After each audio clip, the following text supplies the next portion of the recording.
नमस्कार साथियों, आप सभी का स्वागत है आपके अपने YouTube चैनल पढ़ाई की पोथी में। साथियों, उम्मीद करती हूँ कि आप सभी स्वस्थ होंगे, मस्त होंगे, बेहतर होंगे और निरंतर अपनी तैयारी के माध्यम से सफलता का मार्ग प्रशस्त कर रहे होंगे। तो चलिए, आज हम प्राचीन भारतीय इतिहास के बारे में जो आपकी श्रृंखला चलाई जा रही थी, जिसमें हम सिंधु घाटी सभ्यता, वैदिक संस्कृति, बौद्ध धर्म और जैन धर्म, मौर्य वंश के साथ साथ गुप्त वंश और हर्षवर्धन तथा मुगल साम्राज्य से बनने वाले भी टॉप 50 क्वेश्चंस को डिस्कस कर चुके हैं और बाकी के ऊपर के सभी टॉपिक्स को हम डिटेलिंग से पहले ही कवर कर चुके हैं। तो चलिए, आज हम अपने जिस टॉपिक को कंप्लीट करने वाले हैं वह है हमारा सल्तनत काल। तो आज हम सल्तनत काल के बारे में जो भी प्रश्न बन सकते हैं उन सभी के बारे में चर्चा करेंगे। तो चलिए, बिना समय व्यर्थ के सीधे अपने टॉपिक पर चलते हैं। कम समय में बेहतर कंटेंट के लिए पढ़ाई की पोथी को सब्सक्राइब करना बिल्कुल भी ना भूलें।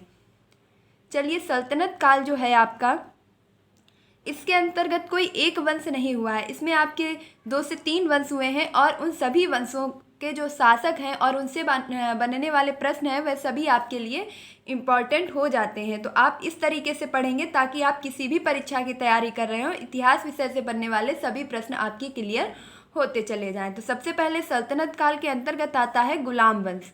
अब गुलाम वंश की स्थापना किसने की थी? तो पहला प्रश्न आपका यही है कि गुलाम वंश की स्थापना 1206 ईस्वी में कुतुबुद्दीन ऐबक ने की। वह मोहम्मद गौरी का गुलाम था। देखिए, जो गुलाम वंश है इसकी नींव किसने डाली थी? तो गुलाम वंश की नींव किसने डाली थी? कुतुबुद्दीन ऐबक ने।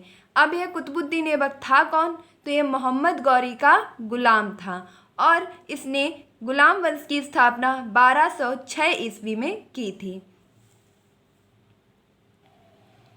अगला प्रश्न है, इसने अपनी राजधानी लाहौर में बनाई। तो कुतुबुद्दीन ऐबक ने 1206 में गुलाम वंश की स्थापना की और इसने अपनी राजधानी किस शहर को बनाया? तो लाहौर में इसने अपनी राजधानी को स्थापित किया। चलते हैं अगले प्रश्न की ओर। दिल्ली का कुवत उल इस्लाम एवं अजमेर का 2.5 दिन का झोपड़ा नामक मस्जिद का निर्माण ऐबक ने करवाया। देखिए, यहाँ पर उन्हीं प्रश्नों को जो है संकलित किया गया है जो आपकी किसी न किसी परीक्षा में पूछे जा चुके हैं और आगे भी पूछने की प्रबल संभावना है। तो हम गुलाम वंश की स्थापना किसने की है, इसमें कौन कौन से शासक रहे हैं, उनके महत्वपूर्ण कार्य क्या रहे हैं, इन सबसे डिटेलिंग में पढ़ रहे हैं। तो सबसे पहला प्रश्न आता है कि कुवत उल इस्लाम और इसके साथ साथ 2.5 दिन का झोपड़ा। बहुत बार परीक्षाओं में पूछा जा चुका है कि 2.5 दिन का झोपड़ा नामक मस्जिद का निर्माण किसने करवाया था? तो कुतुबुद्दीन ऐबक ने। अगला प्रश्न देखेंगे, प्राचीन नालंदा विश्वविद्यालय को ध्वस्त करने वाला ऐबक का सहायक सेना नायक बख्तियार खिलजी था। तो हमने इसके पहले के सेशन में चर्चा की थी कि नालंदा विश्वविद्यालय की स्थापना किसने की थी? तो नालंदा विश्वविद्यालय की स्थापना कुमारगुप्त ने की थी। अब इस नालंदा विश्वविद्यालय को गुलाम वंश के जो शासक रहे हैं आपके कुतुबुद्दीन ऐबक, इनका एक सहायक था जिसका नाम था बख्तियार खिलजी।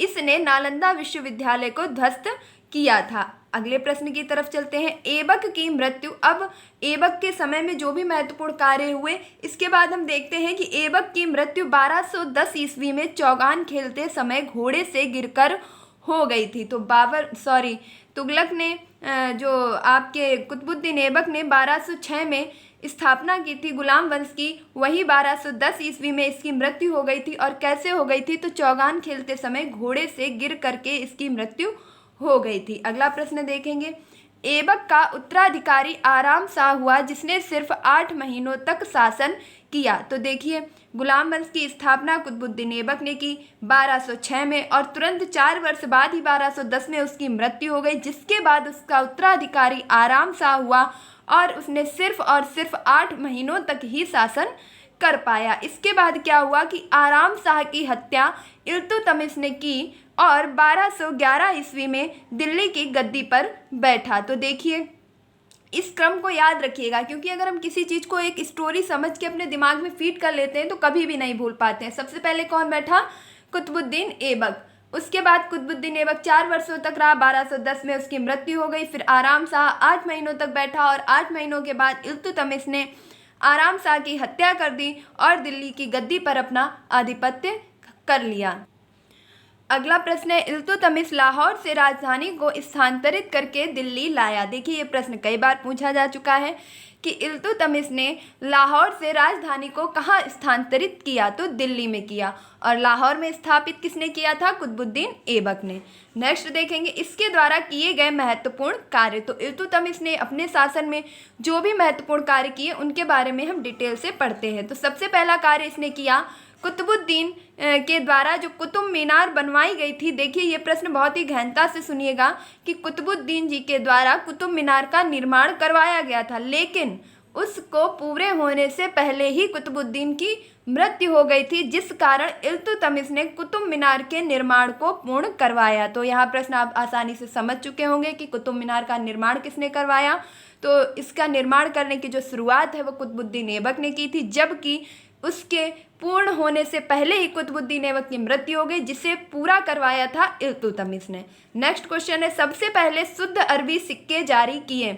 ये प्रश्न कई बार पूछा जा चुका है कि सबसे पहले शुद्ध अरबी सिक्के किसके शासनकाल में जारी किए गए, तो इल्तुतमिश के शासनकाल में। नेक्स्ट देखेंगे, इक्ता प्रणाली चलाई। तो इल्तुतमिश ने तीसरा और सबसे महत्वपूर्ण कार्य किया कि इसके द्वारा इक्ता प्रणाली चलाई गई थी। अगला देखेंगे, 40 गुलाम सरदारों का संगठन बनाया जो तुर्कान ए चिहलगानी के नाम से जाना जाता है।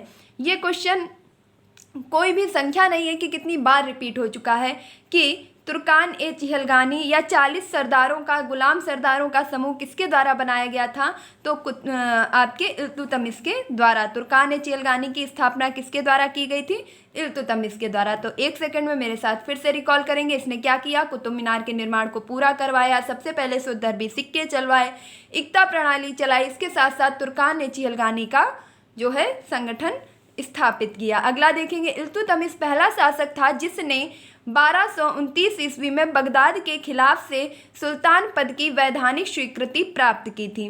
तो देखिए आप इस चीज़ को देख रहे होंगे कि जब गुलाम वंश की स्थापना हुई थी उसके बाद से लेकर के गुलाम वंश में इतना प्रभावी शासक कोई भी नहीं रहा जितना कि इल्तुतमिश रहा। तो हम जब गुलाम वंश के बारे में पढ़ते हैं तो उसके संस्थापक कुतुबुद्दीन से तो हमें कम ही प्रश्न देखने को मिलते हैं, लेकिन इल्तुतमिश से काफ़ी प्रश्न बन जाते हैं। तो इल्तुतमिश एक ऐसा शासक था जिसने बगदाद के खिलाफ से सुल्तान पद की वैधानिक स्वीकृति प्राप्त कर ली थी और वह सुल्तान कहलाया था। अगला देखेंगे, इल्तुतमिश की मृत्यु कब हुई, तो इल्तुतमिश की मृत्यु अप्रैल 1236 में हो गई थी। इल्तुतमिश की मृत्यु कब हुई थी, अप्रैल 1236 में। और यह कब गद्दी पर बैठा था, तो 1211 ईस्वी में यह गद्दी पर बैठा था, आराम शाह की मृत्यु के बाद में। अगला प्रश्न देखेंगे, इसके बाद उसके पुत्र रुकनुद्दीन फिरोज ने गद्दी पर अपना जो है अधिकार प्राप्त कर लिया था। तो जब इल्तुतमिश की मृत्यु हो गई थी उसके बाद इसके पुत्र रुकनुद्दीन फिरोज ने अपना अधिकार प्राप्त किया और रुकनुद्दीन फिरोज का जो शासन था वह अच्छा न चलने के कारण जनता इनसे ना ही खुश हुई और इनके शासन का बहिष्कार भी किया, जिस कारण इल्तुतमिश की बेटी रजिया सुल्तान ने इसका शासन संभाला था। तो आप याद रखेंगे, यह प्रश्न कई बार पूछा जा चुका है कि प्रथम महिला मुस्लिम शासिका कौन थी। तो प्राचीन इतिहास से लेकर के अगर प्रश्न पूछा जाएगा कि प्रथम महिला मुस्लिम शासिका कौन थी, तो रजिया सुल्तान। और इन्होंने पहली बार पुरुषों का वेश धारण करके सभा में अपना जो है स्थान बनाया था। यह जब भी आती थी तो टोपी और इस प्रकार के जो पुरुषों के आपके वस्त्र होते थे उनको धारण करके जो है सभा में उपस्थित होती थी। शाह तुर्कान के अवांछित प्रभाव से परेशान होकर तुर्की अमीरों ने इसे हटाकर रजिया को सिंहासन पर बैठाया। रजिया प्रथम महिला मुस्लिम शासिका थी। देखिए उन्हीं बातों को फिर से लिखा गया है कि जो रजिया थी वह आपकी प्रथम महिला मुस्लिम शासिका थी। और रुकनुद्दीन फिरोज को क्यों हटाया गया था, तो यहाँ पर तुर्की अमीरों ने जो है बहुत ज़्यादा शाह तुर्कान के अवांछित प्रभाव बने रहते थे, जिस कारण रुकनुद्दीन फिरोज को गद्दी से हटा दिया गया था और रजिया सुल्तान को गद्दी पर बिठाला गया था। अगला प्रश्न देखते हैं। नेक्स्ट क्वेश्चन है, तुर्कान ए चिहलगानी का विनाश बलबन ने किया। तो अभी अभी हमने पढ़ा था कि तुर्कान ए चिहलगान जिसमें 40 गुलाम सरदारों का संगठन बनाया गया जो कि इल्तुतमिश के द्वारा शुरू किया गया था, तो इसका विनाश किसने किया, तो इसका विनाश बलबन के द्वारा किया गया था। नेक्स्ट देखेंगे, बलबन 1266 ईस्वी में गयासुद्दीन बलबन के नाम से दिल्ली की राजगद्दी पर बैठा था। बलबन जो था वह 66 ईस्वी में गयासुद्दीन बलबन के नाम से गद्दी पर बैठा था। अगला प्रश्न देखेंगे, बलबन ने फारसी रीति रिवाजों पर आधारित नवरोज उत्सव को प्रारंभ किया। यह क्वेश्चन मोस्ट इंपॉर्टेंट है और कई बार परीक्षाओं में पूछा भी जा चुका है कि नवरोज उत्सव प्रारंभ करने का श्रेय किसे जाता है, तो बलबन को जाता है। नेक्स्ट देखेंगे, बलबन के दरबार में फारसी के प्रसिद्ध कवि अमीर खुसरो अमीर हसन रहते थे। तो अमीर खुसरो किसके दरबार में रहते थे? बलबन के दरबार में। और अमीर खुसरो का उपनाम क्या है? तो तोतिए हिंद, भारत का तोता। नेक्स्ट देखेंगे, नसीरुद्दीन ने बलबन को उलूम खां की उपाधि दी। तो जो नसीरुद्दीन थे इन्होंने बलबन को उलूम खां की उपाधि से सम्मानित किया था। और आज का लास्ट क्वेश्चन जो गुलाम वंश से बन सकता है वह है गुलाम वंश का अंतिम शासक। तो जो गुलाम वंश का अंतिम शासक था वह था शमसुद्दीन कैमूस। शमसुद्दीन कैमूस आपका गुलाम वंश का अंतिम शासक था। तो उम्मीद करती हूँ कि गुलाम वंश से जितने भी क्वेश्चन बन सकते थे वह सब आपके कंप्लीट हो चुके हैं। एक बार फिर से मेरे साथ रिकॉल करेंगे, गुलाम वंश का संस्थापक कौन था? कुतुबुद्दीन ऐबक, और इसने गुलाम वंश की स्थापना 1206 ईस्वी में की थी। नेक्स्ट देखेंगे कि गुलाम वंश की स्थापना करने के बाद इसने राजधानी कहाँ बनाई? लाहौर में बनाई। इसके बाद कौन गद्दी पर बैठा? आराम शाह। आराम शाह की मृत्यु के बाद कौन गद्दी पर बैठा? इल्तुतमिश। और इल्तुतमिश के द्वारा किए गए 4 कार्यों को एक साथ रिवाइज करेंगे। कुतुब मीनार के निर्माण को पूरा करवाया, शुद्ध अरबी सिक्के चलवाए, एकता प्रणाली चलाई, 40 तुर्कान समूहों को जो है संगठित किया। इसके बाद आपके इल्तुतमिश की पुत्र रुकनुद्दीन फिरोज गद्दी पर बैठे। इसके बाद रजिया सुल्तान गद्दी पर बैठी और रजिया सुल्तान के बाद आपके बलबन गद्दी पर बैठे। बलबन के बाद आपके जो गुलाम वंश का अंतिम शासक था तो गुलाम वंश का अंतिम शासक बना था शमसुद्दीन कैमूस। तो ये थे गुलाम वंश से बनने वाले अति महत्वपूर्ण क्वेश्चन। उम्मीद करती हूँ कि आपको वीडियो अच्छा लगा होगा, पसंद आया होगा। तो अगर आपको यह वीडियो अच्छा लगा है, पसंद आया, तो प्लीज़ वीडियो को लाइक, शेयर और चैनल को सब्सक्राइब करना बिल्कुल भी ना भूलें। उम्मीद करती हूँ कि आपने अभी तक वीडियो को ज़रूर लाइक किया होगा। और अगर आपने अभी तक पढ़ाई की पोथी को सब्सक्राइब नहीं किया है तो क्या कर रहे हैं, फटाफट से इसे सब्सक्राइब कर लीजिए ताकि आगे आने वाले सभी वीडियो आपको प्रोवाइड हो सके। मिलती हूँ अपने नेक्स्ट वीडियो में, तब तक के लिए खुश रहिए, मस्त रहिए, पढ़ाई में निरंतरता बनाए रखिए, अपने माता पिता गुरुजनों का सम्मान कीजिए। धन्यवाद।